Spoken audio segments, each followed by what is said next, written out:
Madame, mademoiselle, monsieur, bonsoir et bienvenue à Empreinte, le magazine sur le livre de Canal Info. Nous allons ce soir vous présenter notamment un livre qui a pour titre Les otages, écrit par Maman Moussa Diaw. Maman Moussa Diaw est médecin généraliste, originaire de la Mauritanie, et c'est un ancien réfugié. Et ce livre est en fait un témoignage de la situation qu'il a vécue.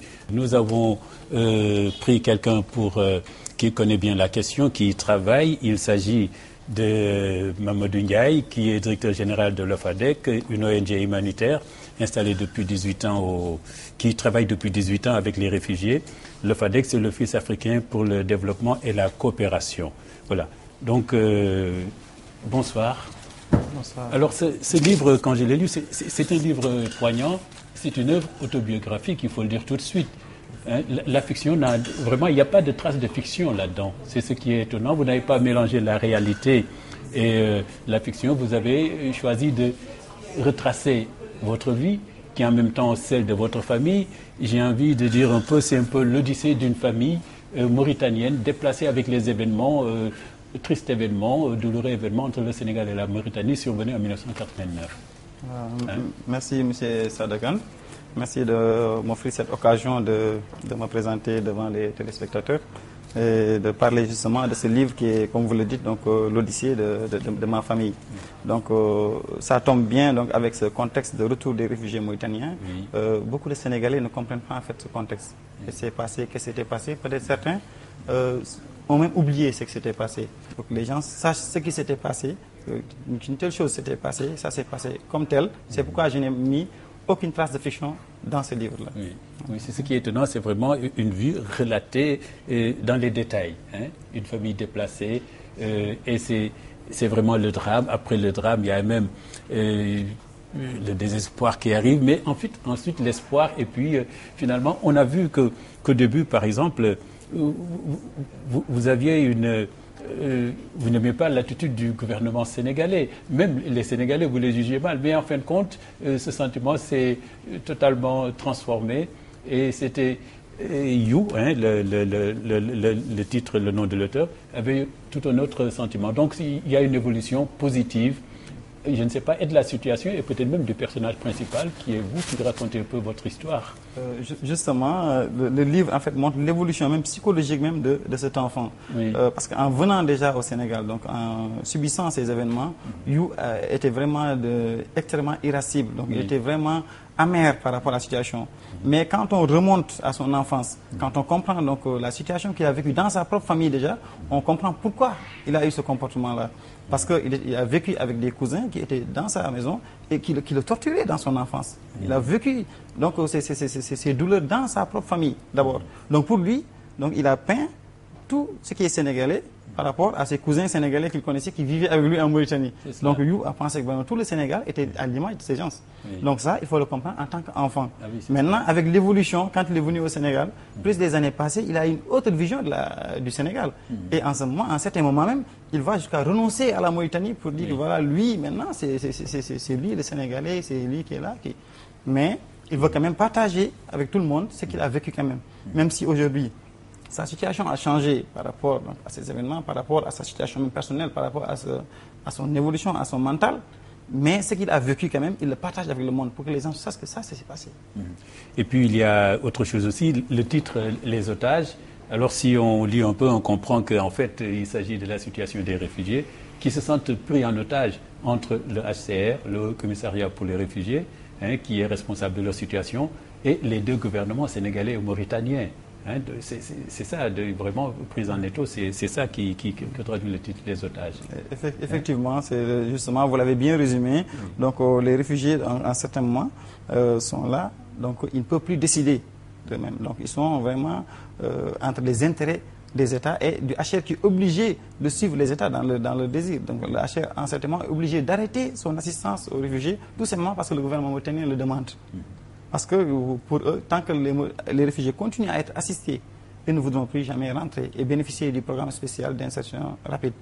Aussi, le gouvernement sénégalais, dès le début, lui, a commencé à faire la pression sur les réfugiés, en commençant, comme je le dis dans le livre, à exiger aux élèves mauritaniens, donc pour aller à l'école, d'avoir des papiers sénégalais. Quand on demande à des réfugiés d'avoir des papiers sénégalais pour étudier, on leur demande tout simplement d'être des Sénégalais.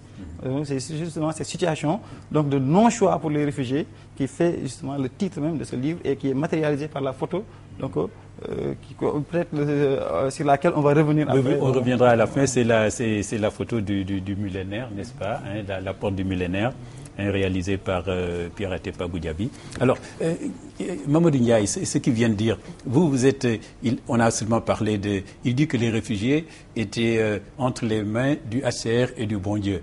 Pas seulement cela, il y a aussi le FADEC, oui. Et puis même Caritas, tous ces organismes humanitaires qui se trouvent en Europe, qui ont aidé les jeunes réfugiés à faire des études universitaires, en fait, à réussir dans la vie. Oui. Il n'y a pas seulement l'HCR, il n'y a pas seulement l'HCR et le bon Dieu. Oui, je crois que je pense que le livre aussi a bien campé la situation et a pu retracer un peu l'évolution de la situation des réfugiés dans la vallée et où les principaux problèmes sont bien résumés. Je prendrai par exemple l'arrêt des vivres qu'il a mentionné ici en 1995. Il y a aussi l'identification, les cartes d'identité. Il y a aussi les études et il y a aussi un peu les projets pour permettre à chaque réfugié de vivre selon son travail. Bon, maintenant, ce qu'il faut dire, c'est qu'en général, quand un réfugié arrive, il ne voit pas son oppresseur directement et il trouvera toujours quelqu'un pour transférer sa rancœur, ses difficultés et autres. Je pense que ce qui est important et qu'on oublie souvent, c'est que, comme je vais le faire ici, je vais parler à mon nom personnel. Je ne parle ni pour l'HCR, ni pour le FADEC, et encore moins pour le gouvernement sénégalais. Donc, sur la base de la Convention de 1951, un réfugié, quand un État accueille un réfugié, il est tenu de lui fournir, de couvrir ses besoins. Dans le cas de nos États, souvent, les États n'ont pas ces moyens. Et c'est le HCR qui vient en appui. Effectivement, il a retracé les réductions, les diminutions de vivres, le nombre de boursiers. Et ça, c'est lié aux ressources du HCR. Les organisations humanitaires, ils se rappellent bien, en 2000, nous avons déclenché une campagne au niveau mondial pour dénoncer la manière dont les réfugiés africains sont traités. Et dans ce cadre-là, nous avions pris un cas très simple. C'était le cas des réfugiés qui étaient au Kosovo, qui étaient en Europe. Pour leur nourriture et pour leurs frais médicaux, chaque réfugié recevait $20 par jour, alors qu'un réfugié africain recevait 30 cents $1. Donc, c'est voir un peu comment l'écart qu'il y a. Et là, on avait appelé ça la politique des 2 poids, 2 mesures. Qu'est-ce qui justifiait cet écart-là? Et qui décrit très bien, d'ailleurs, c'est parce que, d'après ce qu'il dit, dans les cas de réfugiés, rien n'était... on n'y vivait pas décemment. On voit dans le roman la première nuit que vous racontez sous la tente, et c'est vraiment atroce et... on pense qu'on ne peut pas supporter une situation aussi précaire et aussi douloureuse à vivre, telle qu'il raconte la première nuit sur la tente. Oui, ça, c'est des situations qui existent, ce qu'on appelle chez nous la période d'urgence. C'est la période où les gens arrivent, où les moyens ne sont pas mobilisés. Et ça, il faut rendre hommage aux populations locales qui les accueillent, qui partagent le peu qu'ils ont.